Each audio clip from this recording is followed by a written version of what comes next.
What would you do if a stranger handed you a note, and the words inside changed everything? Stay with me, because by the end, you might realize that message was meant for you too. Thanks so much for being here, my amazing story family.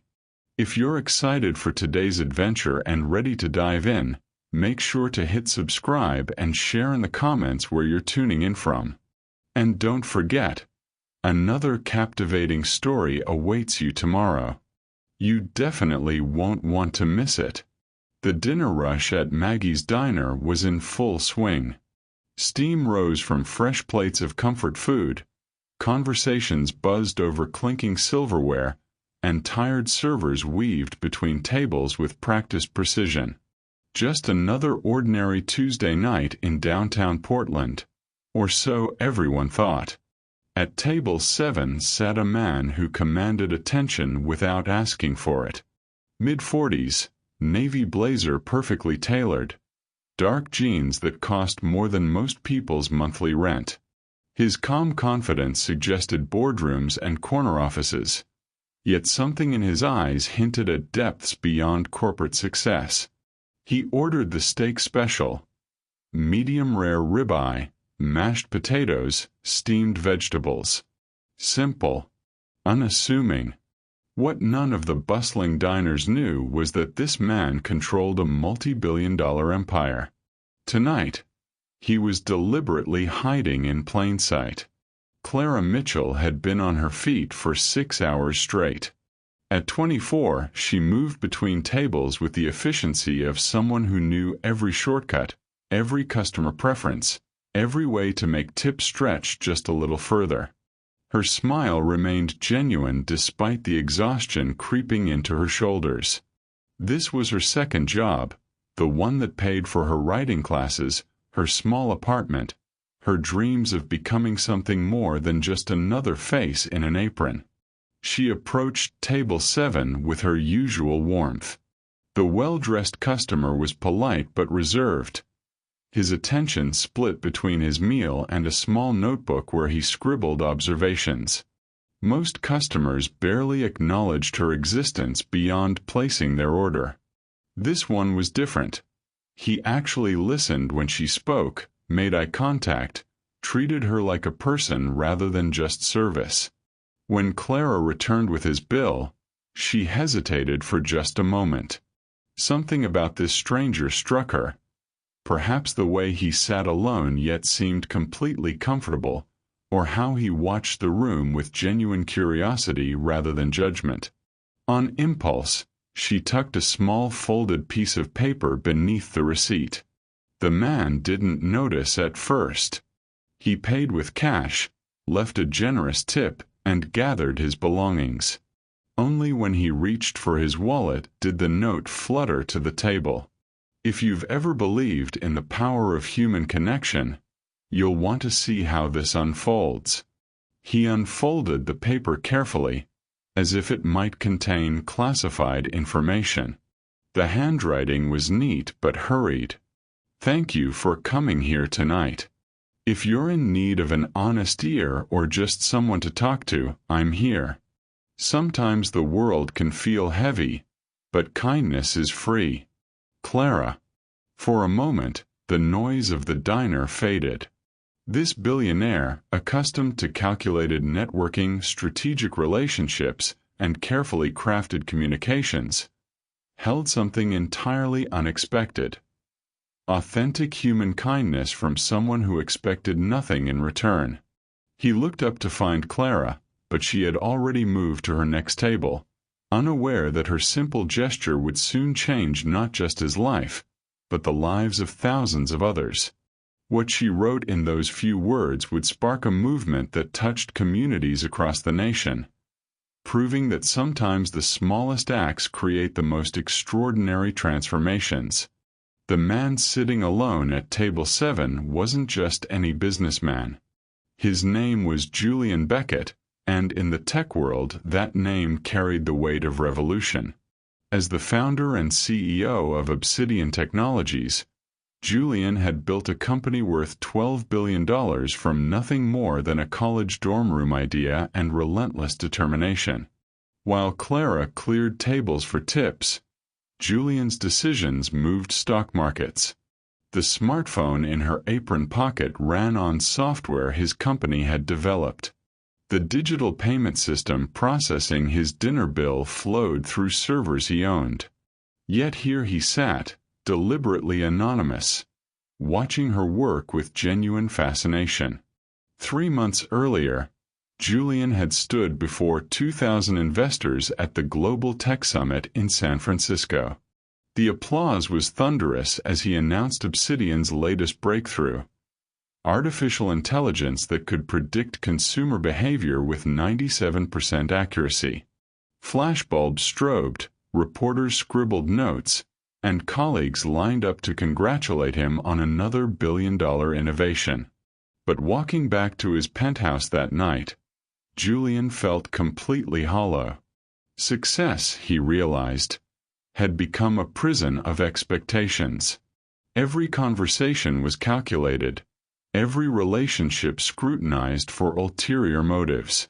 His calendar was managed by 3 different assistants, his meals prepared by a private chef, his social circle carefully curated by publicists. When was the last time someone had spoken to him without wanting something? The idea of going undercover wasn't original.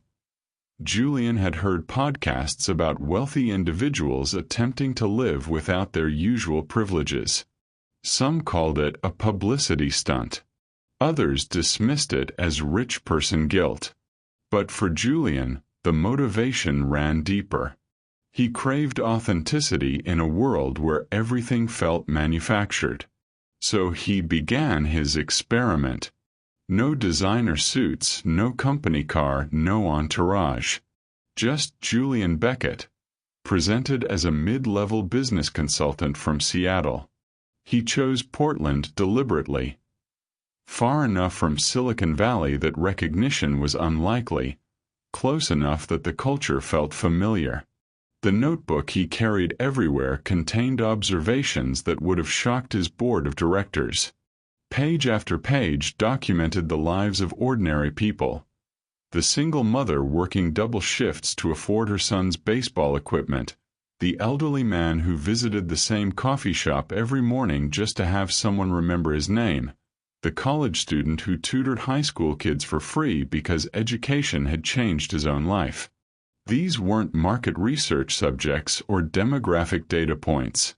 They were human beings with hopes, struggles, and dreams that had nothing to do with quarterly earnings or market share. Julian's wealth afforded him every luxury imaginable: private jets, exclusive restaurants, vacation homes on 3 continents. He could buy experiences most people only fantasized about. Yet sitting in Maggie's diner, surrounded by the genuine laughter of families sharing affordable meals, he felt something he hadn't experienced in years: belonging. The irony wasn't lost on him. He had spent decades building technology designed to connect people, yet his own success had isolated him from the very connections he helped others make. His algorithms could predict what millions of consumers wanted, but he had forgotten what it felt like to want something himself, something money couldn't purchase. That's why Clara's note hit him with such unexpected force. In a world where people approached him with pitch decks and profit projections, here was someone offering simple human kindness with no agenda. She didn't know his net worth, his company's valuation, or his influence in tech circles. She saw only a person who might need a friend. For the first time in years, Julian felt truly seen. While Julian commanded boardrooms by day, Clara Mitchell's days began at 5:30 a.m. with instant coffee and the soft glow of her laptop screen. Before her shift at Maggie's diner, she carved out precious hours for her true passion: writing. Her small studio apartment doubled as an office, with manuscripts scattered across a second-hand desk and rejection letters tucked behind her computer monitor like battle scars. Clara wasn't just serving tables to pay bills. She was funding a dream that seemed increasingly expensive with each passing month. The creative writing program at Portland State cost more than she'd anticipated, and her student loan balance grew faster than her savings account. Every shift at the diner was another step toward her bachelor's degree, another payment toward the future she desperately wanted to build. Her parents back in rural Oregon meant well, but their conversations always carried the same underlying message. Writing wasn't a real career. Her father, a mechanic for 30 years, couldn't understand why anyone would choose uncertainty over steady work. Her mother worried constantly about Clara's finances, sending care packages filled with homemade cookies and subtle suggestions about practical degree programs. The pressure was constant but quiet, like a headache that never quite went away. What set Clara apart wasn't just her ambition, it was her ability to see people, really see them. While other servers focused on order accuracy and table turnover, Clara noticed details others missed. The businessman who always requested the corner booth because his hearing aid picked up too much noise elsewhere. The teenage girl who ordered only coffee because it was all she could afford, but studied for hours. The elderly woman who lingered over her soup because going home meant returning to an empty house. This attention to detail served her writing well. Her short stories, though still unpublished, captured human nature with startling accuracy. Professors praised her ability to find extraordinary depth in ordinary moments. But that same empathy also made every shift emotionally exhausting. Clara carried the weight of other people's stories, adding them to her own growing collection of worries. Would she ever publish anything meaningful? Could she afford to keep pursuing something so uncertain? Was she naive to believe her words could matter in a world that seemed increasingly disconnected? The fatigue showed in small ways, the pause before her smile appeared, the way she rubbed her temples during quiet moments, the extra effort it took to maintain cheerfulness when her feet ached and her bank account dwindled. Yet she never let customers feel her exhaustion. Each interaction received her full attention, every person treated with genuine warmth. That's exactly why the note she slipped Julian wasn't calculated or strategic. Clara didn't write it hoping for a larger tip or special treatment. She wrote it because she recognized something familiar in his solitary presence, the look of someone carrying invisible weight. In a culture of transaction and surface-level pleasantries, her gesture was revolutionary. Authentic human concern with no expectation of return. Her kindness wasn't performed. It was practiced. Not because her job required it, but because her character demanded it. Julian arrived at Maggie's diner just as the evening crowd hit its stride. He chose table 7 deliberately, close enough to observe the room's rhythm, far enough from the kitchen's chaos to think clearly. The hostess, barely 18 and clearly overwhelmed, seated him with an apologetic smile before rushing to handle a complaint about cold coffee. He opened his notebook and began documenting what he saw. At table 3, a construction worker in paint-stained coveralls shared photos of his daughter's first dance recital with anyone willing to listen. His pride radiated across the room, infectious and genuine. Julian wrote, "Pride without performance. When did I last feel this?" Across the aisle, an elderly couple debated whether to order dessert. Not because they weren't hungry, but because they were calculating the cost against their fixed income. They ultimately split a piece of apple pie, feeding each other bites and laughing at shared memories. Julian's pen captured their contentment. Richness measured in moments, not money. The university students occupying the large corner booth had pooled their cash for 2 meals and endless coffee refills. They studied between bites, highlighting textbooks while discussing dreams of medical school, teaching careers, and changing the world. Their optimism struck Julian as both naive and admirable. When had ambition become so purely about profit for him? Clara approached his table with the confidence of someone who had mastered controlled chaos. "Good evening. Can I start you with something to drink?" Her smile reached her eyes despite the obvious exhaustion in her shoulders. "Coffee, please. Black." Julian closed his notebook, giving her his full attention, a courtesy he realized he rarely extended anymore. "Absolutely. Have you had a chance to look at the menu, or would you like a few more minutes?" "The steak special sounds perfect. Medium rare if possible." "Great choice. That comes with mashed potatoes and steamed vegetables. Anything else I can get started for you?" Most servers would have moved on immediately, but Clara lingered for just a moment, her natural curiosity evident. "First time here?" "Yes, actually. Friend recommended it." The lie came easily, but her genuine interest made him uncomfortable with the deception. "Well, welcome to Maggie's. I think you'll really enjoy the food. Our cook's been here 15 years. Let me get that coffee for you." Throughout the meal, Julian watched Clara work. She remembered which customer needed extra napkins, who preferred their coffee topped off frequently, and which regular customer was celebrating a job promotion. Her interactions weren't scripted or mechanical. Each felt personal, considered. When she brought Julian steak, perfectly prepared, he complimented the food genuinely. "This is excellent. Thank you. I'll tell Marcus in the kitchen. He takes real pride in getting everything just right." She paused, then added, "You seem to be enjoying people watching tonight."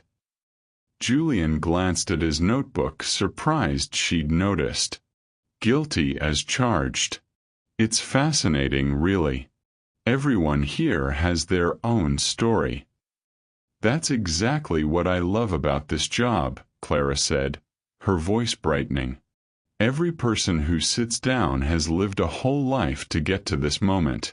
Makes you wonder what brought them here, you know." Her observation stunned him. Here was someone who saw exactly what he was trying to learn, the beauty in ordinary human experience. When Clara returned with his bill, Julian was finishing the last notes of his evening. He'd documented 12 different stories, each representing a life lived with purpose, struggle, and joy. As he reached for his wallet, Clara set the check down with a small, folded piece of paper tucked underneath. Julian paid with cash, leaving a $30 tip on a $22 meal. Only after Clara had moved to her next table did he notice the note.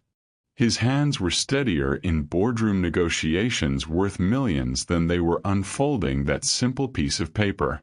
The handwriting was careful but hurried. "Thank you for coming here tonight. If you're in need of an honest ear or just someone to talk to, I'm here. Sometimes the world can feel heavy, but kindness is free. Clara, have you ever received unexpected kindness from a stranger? Let me know in the comments." For 30 seconds, Julian simply stared at the words. In his world, every gesture carried calculation. Business cards were exchanged for networking opportunities. Invitations came with expectations. Conversations were transactions. But this was different. Clara had noticed something in him that even he hadn't fully recognized, the loneliness that success couldn't cure. She offered what no amount of money could buy, authentic human connection without agenda. Julian looked up to find her, but Clara had already disappeared into the kitchen. He folded the note carefully and slipped it into his jacket pocket, knowing that everything had just changed. 3 days passed before Julian returned to Maggie's diner. 3 days of board meetings where he found himself distracted, staring out floor-to-ceiling windows at the Portland skyline while executives discussed quarterly projections. Clara's note had become a constant presence in his thoughts, not because of what she'd written, but because of why she'd written it. He'd read those 23 words so many times that he'd memorized every curve of her handwriting. Sometimes the world can feel heavy, but kindness is free. When had anyone offered him kindness without expecting something in return? Julian's first return visit was strategic. He arrived at 6 p.m. on Friday, hoping to catch Clara during the dinner rush. But the hostess who seated him was different, and the server who approached his table was a college-aged young man named David who seemed more interested in getting orders right than making conversation. "Is Clara working tonight?" Julian asked casually while ordering coffee. "Clara. She's usually here Tuesdays and Thursdays, sometimes Saturday mornings. You know her. She served me earlier this week. Just wanted to thank her for the excellent service."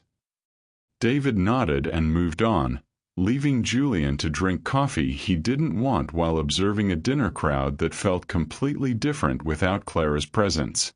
He left after an hour, no closer to finding her. Tuesday evening, Julian positioned himself at the same table. When Clara emerged from the kitchen carrying plates for a nearby booth, recognition flickered across her face. She finished serving her customers before approaching his table with a warm smile. "You came back. How's the people watching tonight?" Julian felt an unexpected nervousness, a sensation he hadn't experienced since his first venture capital pitch 15 years earlier. "Actually, I was hoping to talk with you. When you have a moment." Clara's expression shifted slightly, curiosity replacing casual friendliness. "Is everything okay? Was there something wrong with your meal last time?" "No, nothing like that. Your note, it meant more than you probably realize." "Oh." Color rose in Clara's cheeks. "I hope that wasn't inappropriate. You seemed like maybe you could use a friend." "It wasn't inappropriate at all. It was exactly what I needed. I'm Julian, by the way." "Clara. Nice to officially meet you, Julian." What followed was the most careful conversation Julian had navigated in years. He couldn't reveal his wealth or position, not yet. Instead, he asked questions and listened with genuine interest as Clara shared pieces of her story. Her writing aspirations, her financial challenges, her determination to finish school despite working 2 jobs. "I know it sounds unrealistic," Clara said during a quiet moment between tables. "Everyone keeps telling me writing isn't practical, that I should focus on something stable. But I look around this diner and see so many stories that need telling. People dismiss service workers, but they're living incredible lives full of dreams and heartbreak and triumph." Julian was struck by her perspective. She saw the same humanity he was learning to appreciate, but she'd never lost sight of it in the first place. Over the following weeks, Julian became a regular customer. He learned that Clara tutored high school students in creative writing for free, that she sent money home to help her parents with unexpected medical bills, that she kept rejection letters from literary magazines not as failures but as proof she was trying. Each conversation deepened Julian's admiration and complicated his internal struggle. How do you help someone without making them feel like charity? How do you offer opportunities without suggesting they can't succeed on their own merit? Clara's pride was evident. She wanted to earn her success, not receive it as a gift. Julian understood that pride. He'd built his company from nothing, refusing handouts and proving doubters wrong through sheer determination. But he also recognized something Clara couldn't see. Talent and hard work weren't always enough without opportunity. The delicate balance between his privilege and her authenticity required navigation Julian had never attempted before. He was used to solving problems with resources, influence, and strategic thinking. But Clara's situation demanded something more nuanced, respect for her agency while creating pathways for her potential. As he drove home after their fourth conversation, Julian knew he had to act. But how do you change someone's life without changing who they are? Julian spent 2 weeks crafting his approach. He couldn't simply offer Clara money. That would insult her independence and diminish her achievements. He needed to create an opportunity that felt earned, not given. The solution came to him during a late-night strategy session with his creative media division. Obsidian Technologies had recently launched a storytelling initiative, partnering with emerging writers to create authentic content for their platforms. The program was legitimate, competitive, and exactly what Clara needed, if she could qualify based on her own merit. On a quiet Thursday evening, Julian waited until Clara's shift was nearly over before making his move. "I have something I'd like to discuss with you," he said as she refilled his coffee cup. "But not here. Would you be free for coffee sometime? Somewhere we can actually talk." Clara hesitated, studying his face. "This sounds serious. It's an opportunity.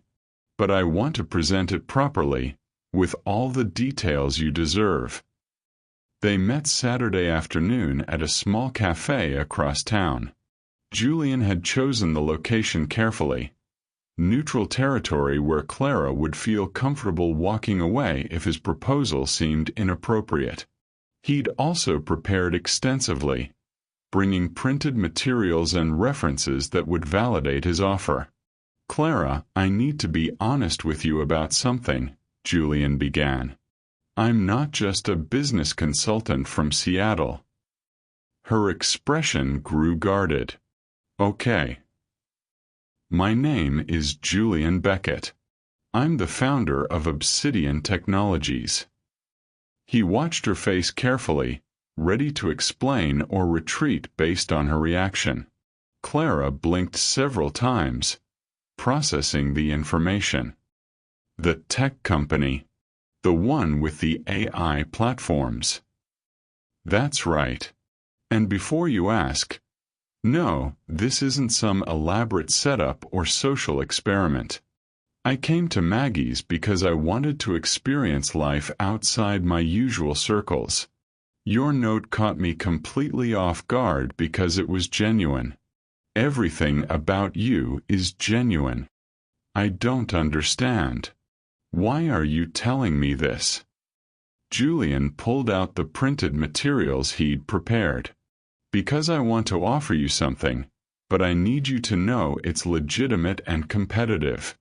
Obsidian has a creative media division that develops content across multiple platforms. We work with emerging writers, helping them build portfolios while creating authentic stories that connect with real audiences." Clara stared at the documents without touching them. "You want to hire me?" "I want to offer you an internship opportunity. Full-time, paid position for 6 months with potential for permanent placement. You'd work directly with our content development team, write for major campaigns, and learn the business side of media creation." The silence stretched between them as Clara absorbed the magnitude of what he was proposing.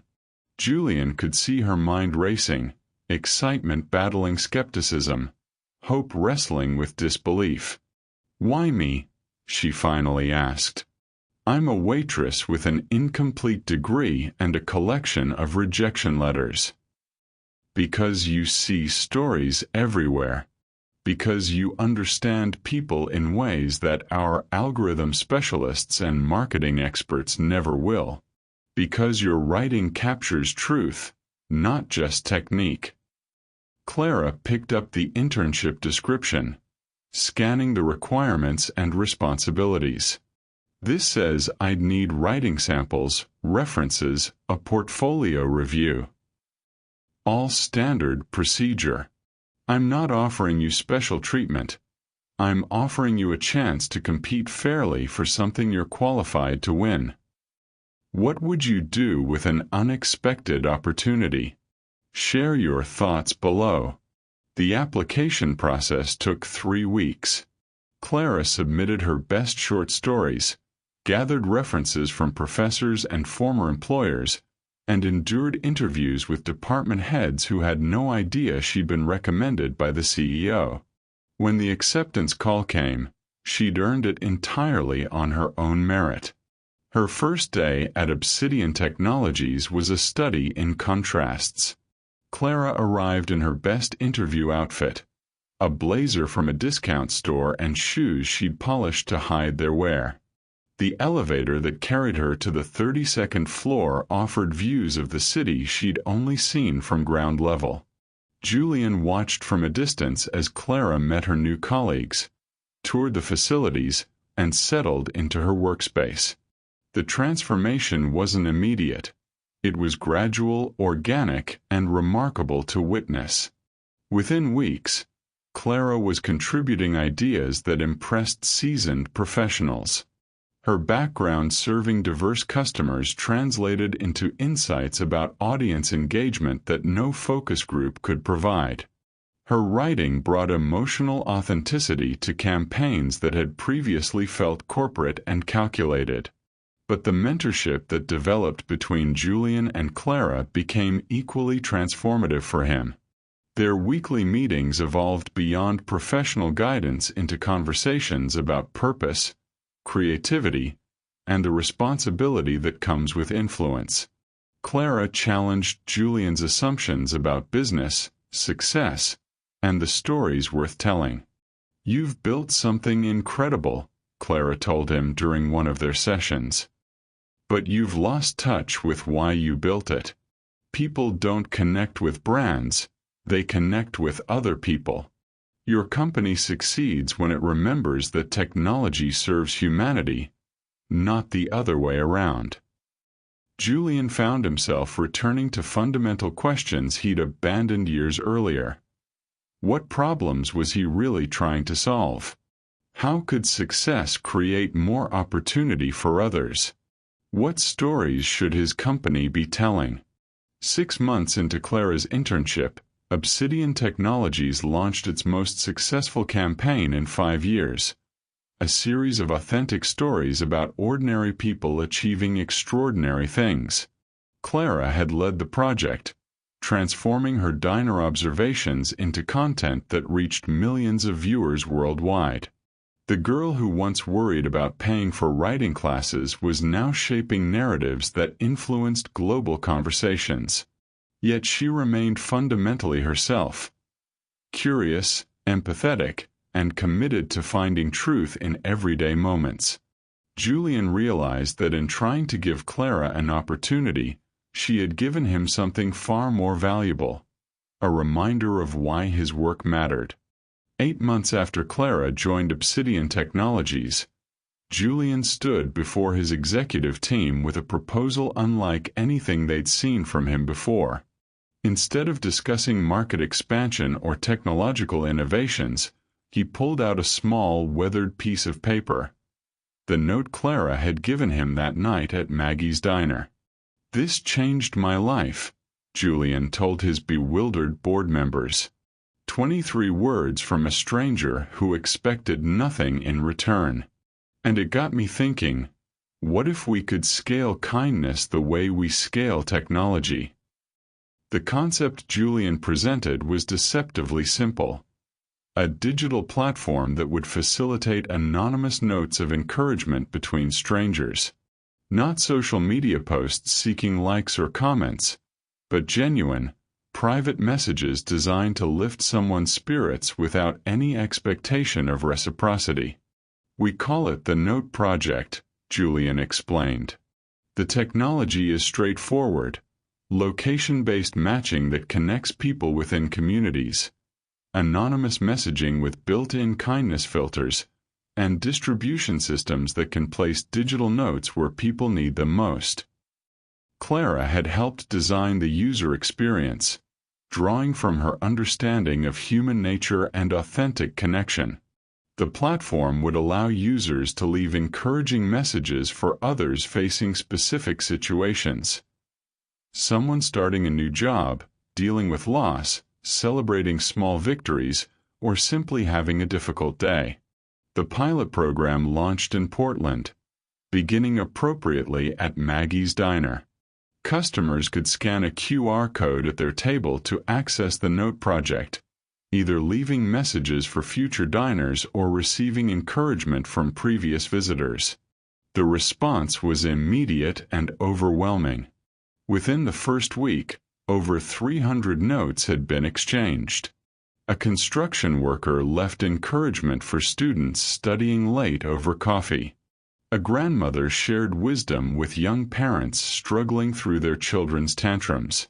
College students wrote motivational messages for anyone facing job interviews or difficult transitions.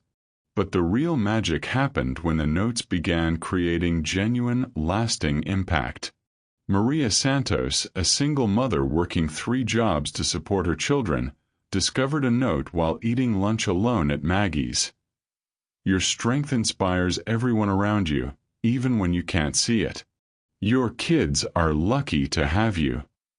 She kept that message on her phone for months, reading it whenever exhaustion threatened to overwhelm her determination.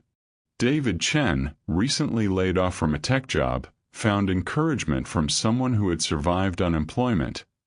This setback is setting you up for something better. Trust the process and keep believing in your skills.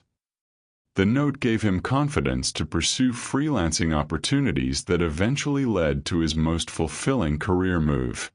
The stories multiplied as the Note Project expanded beyond the diner.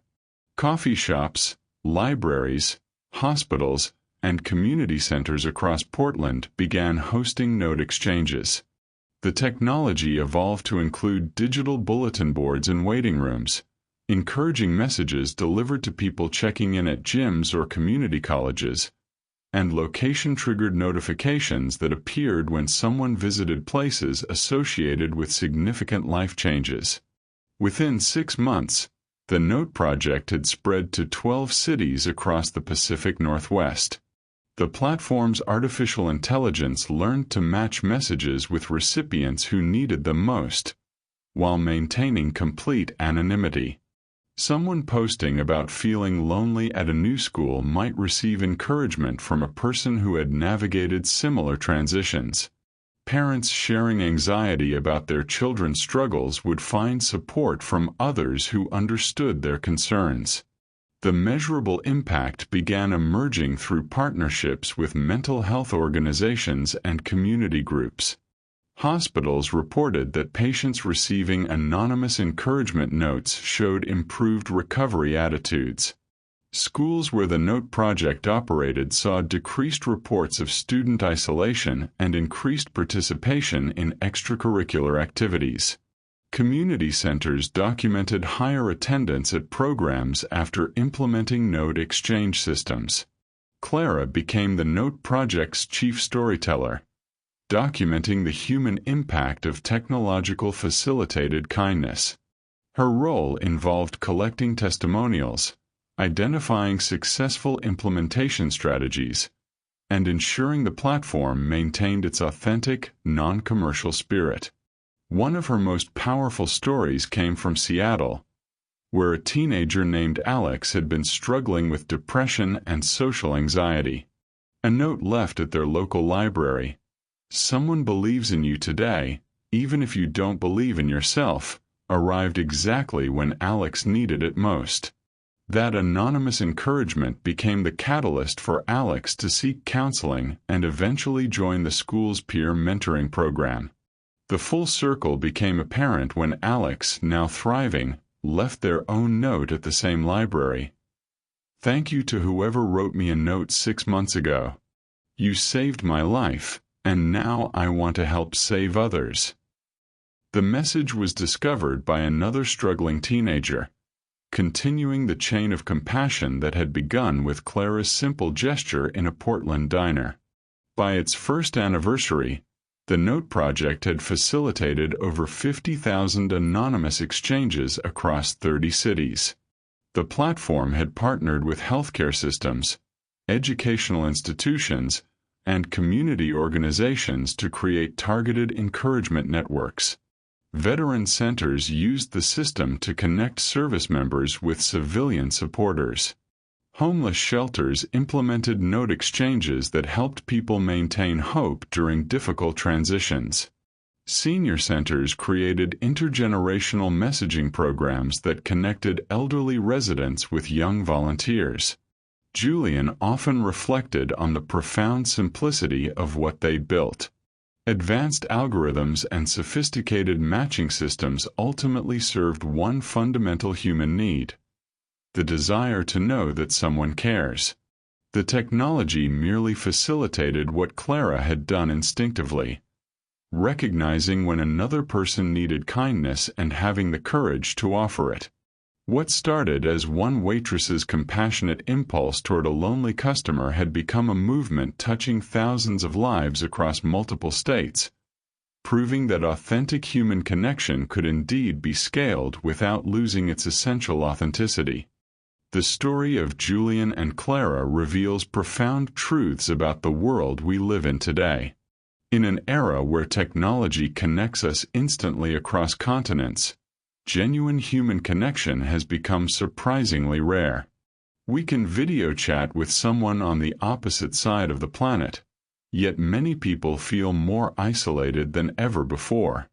Julian's journey from boardroom isolation to authentic relationship demonstrates that success without connection is ultimately hollow.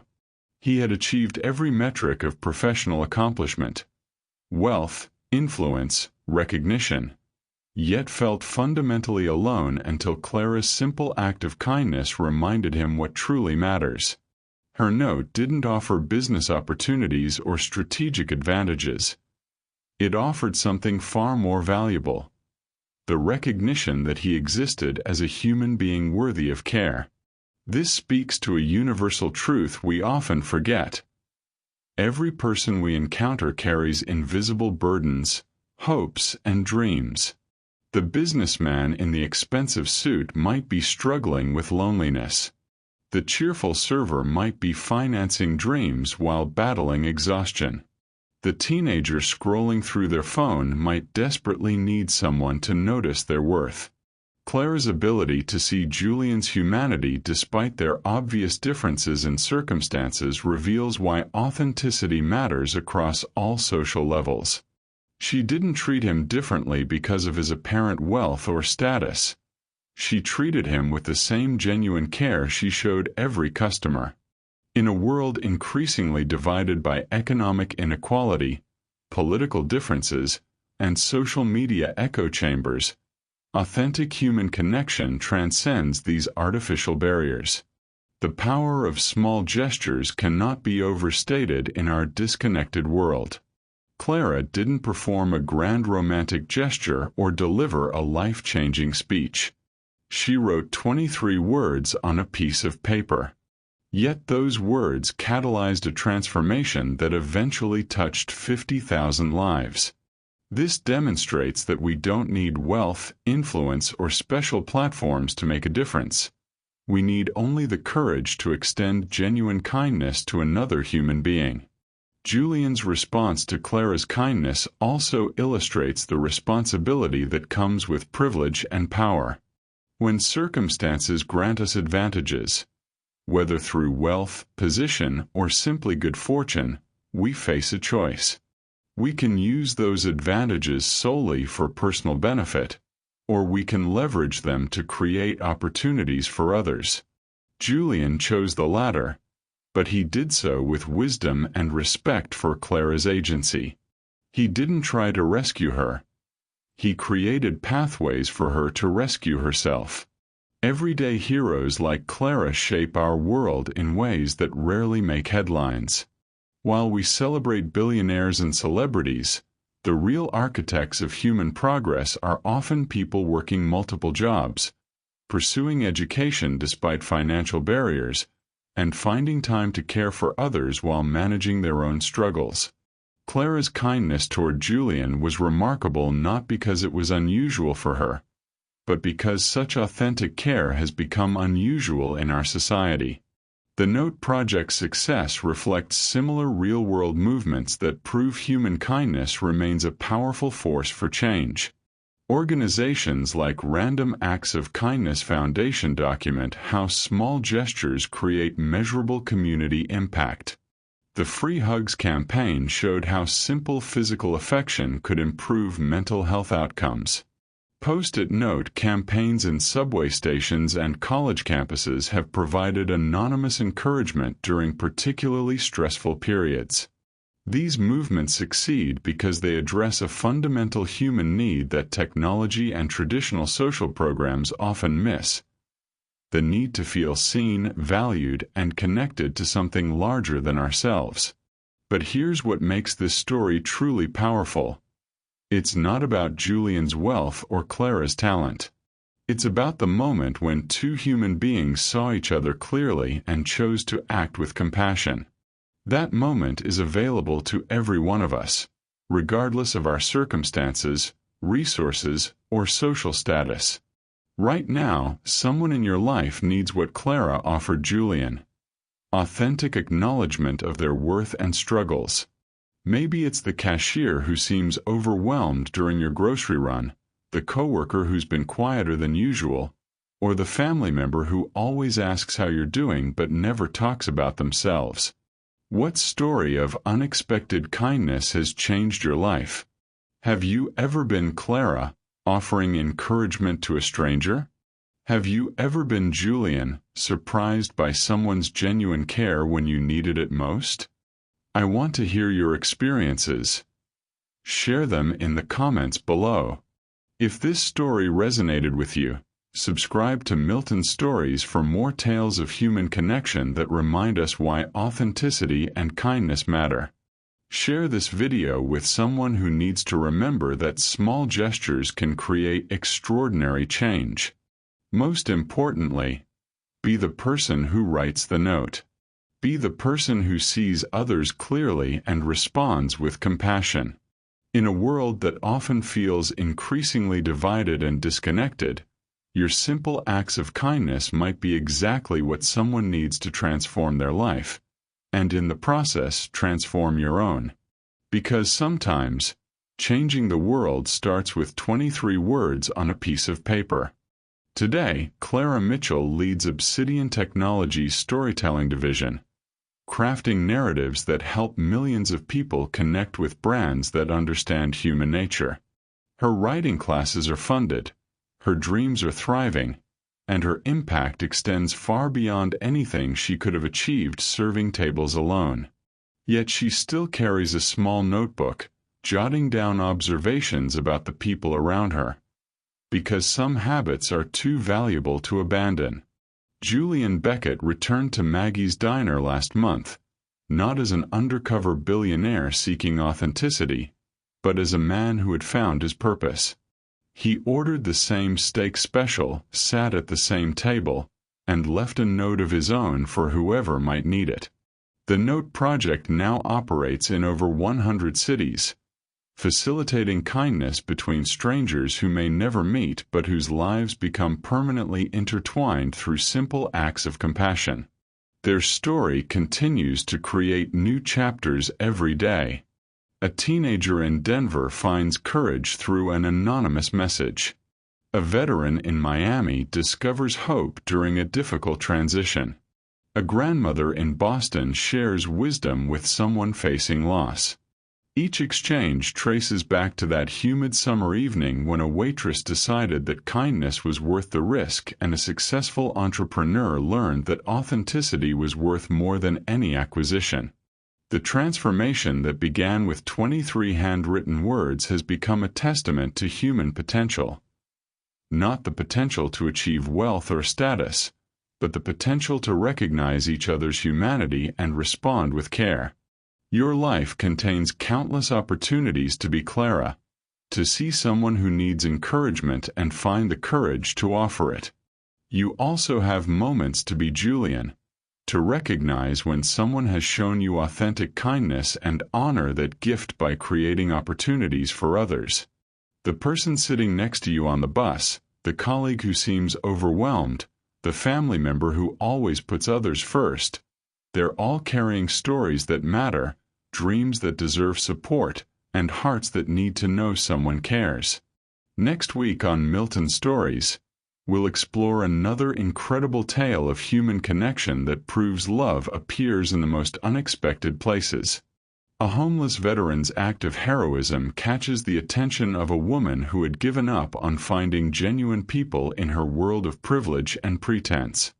What happens when two people from completely different circumstances discover they need each other more than either could have expected? Until then, remember this. You are one note away from changing someone's life. You are one act of kindness away from starting your own movement. You are one moment of authentic connection away from discovering that the world is full of extraordinary people disguised as ordinary strangers. The question isn't whether you have the power to make a difference. You do. The question is whether you'll have the courage to write the note. Thank you for watching until the very end. If you loved this story, there's a whole collection waiting for you. Just click the image on your screen to dive into the next video.